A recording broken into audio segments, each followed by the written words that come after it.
Game week 26 has finally come to its conclusion, guys. So you know the drill. We're going to go over how well I did, look at the G League, and then look at some players to recommend for game week 27. Let's do this. So yeah, obviously the game week took so long to end was because that Arsenal and Wolves had a double game week. I was meant to say, sorry. So yeah, but I ended up getting 81 points. I just love getting a load of points this FPL season. I really do. 58 was the average, so we've absolutely smashed that out of the park. Lovely stuff.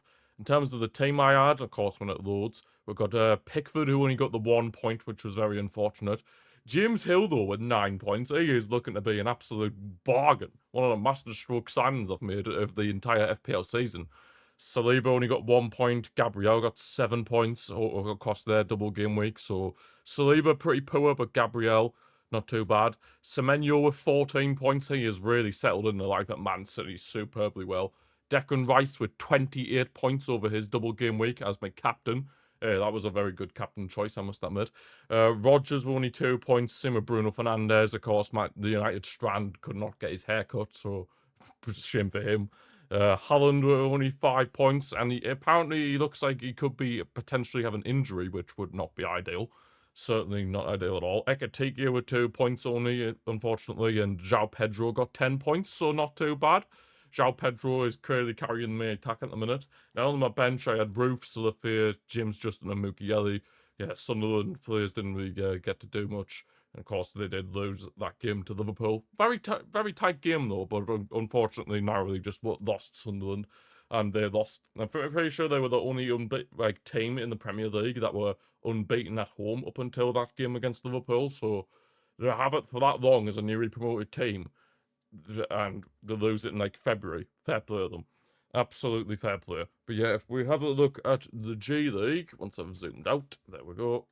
So the G League, I'm still top of that, things you absolutely love to see, but who got the most points? It looks like it's Seb, who's actually risen in the standings, to be fair. My points gap is kind of getting closed down a bit, which isn't ideal. But let's have a look at Seb's team, see how well he's done. Yeah, Petrovic, O'Reilly with 13 points, not too bad. Oh, he had the same strategy as me of going Declan Rice as captain, fair play. Hill as well, Gabriel, Semenyo, Holland. We have somewhat similar teams, but he could have had 6 points extra if he started Konza. Damn, but yeah, it is what it is. You can't really predict the future, can you? But yeah, but that is all the G League stuff, guys. Now it's time to recommend some players that you should potentially target for game week 27. So yeah, the first player we have up on the list, guys, and of course a goalkeeper, Stefan Ortega. Now it might look like he could be becoming Nottingham Forest's starting goalkeeper because I don't know what's happened with Sells, but he's clearly out of favour at Forest. And yeah, with who's the other, the junior, I believe he's called, the other goalkeeper. Yeah, it's clear to say that Ortega's definitely been taken over as of, well, the past 2 games. 7 points against Wolves, so yeah, that wasn't too bad for him, but obviously, yeah, Nottingham Forest do have some difficult fixtures coming up, but he will get save points, that is for sure, because obviously Nottingham Forest are fighting for their lives down at the bottom of the table, so yeah, Ortega will be getting some save points, and when he was at Man City, when he played for them, I thought he was actually not that bad of a goalkeeper, to be pretty honest. It was a very good backup, but now that you'd think he was going to be the starter over at Nottingham Forest. You'd think, yeah, he should hopefully be getting some points, but obviously most of them will probably be save points, not clean sheets. But you never know, you never know. We're heading over to the defensive side of things. Hincapié of Arsenal. Now, yeah, it looks like he's been getting into form. I mean, Calafiori did take an injury earlier on in the campaign, so that has allowed Hincapié to come into the Arsenal's team and start at left back. And yeah, people thought that Hincapié would just go, not Hincapié, sorry, Calafiori would go straight back in because he has been in good form, to be fair, Calafiori. So they thought maybe he might go into straight back into the starting 11 once he's back from injury, but no, Hincapié has done himself a lot of favours and he's looking like he's holding down that role for his own.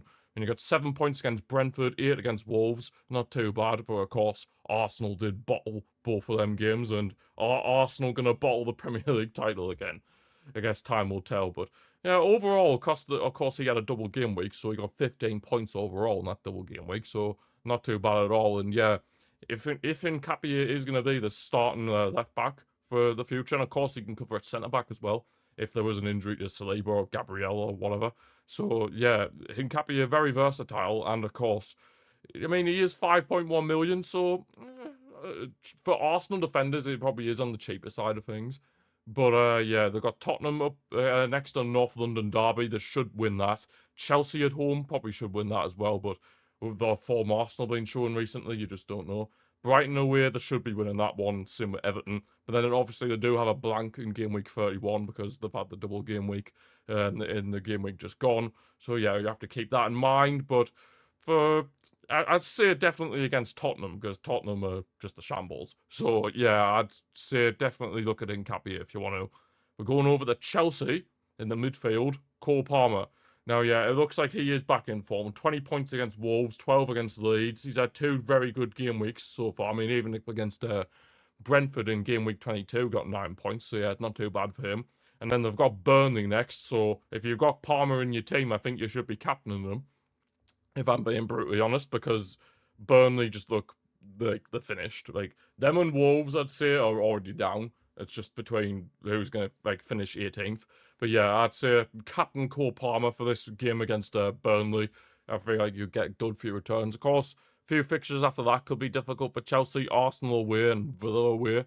Those will not be easy games, but Newcastle at home they could do all right in, especially considering if Newcastle are going to continue to get distracted by the Champions League, because obviously they're in the playoffs for the Champions League. I mean, saying that, they did just stuff Karabag 6-1 in the Champions League, Newcastle, so they could probably afford to rotate that second leg. But yeah, then they got Everton away as well, Chelsea, so it depends which Chelsea turns up, and of course Cole Palmer would be a big part of which version of Chelsea turns up. And then finally in the forward position, Jared Bowen. Now it looks like he's starting to come into some good form at the right time for West Ham as well, as they're obviously part of that relegation dogfight alongside the likes of Nottingham Forest, and even Tottenham could potentially be in that relegation title not even title. I was going to say title fight, dogfight. I was meant to say. But yeah, he's been getting some decent points recently. 5 against Man United, 8 against Chelsea, 12 against Sunderland. So yeah, not too bad from Jared Bowen. It really is starting to get into some form after West Ham have finally started to get into some form under Nuno Espirito Santo. Yeah, they got Bournemouth next, which that could be a decent result for them because Bournemouth have been a bit hit and miss recently.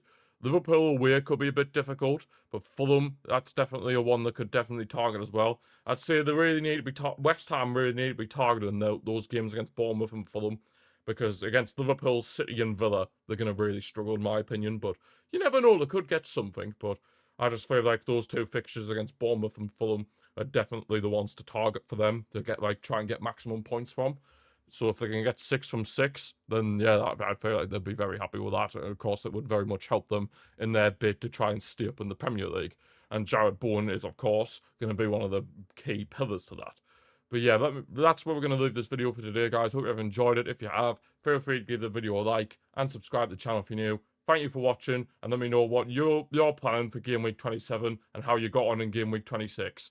Thank you all for watching, and I'll see you next time.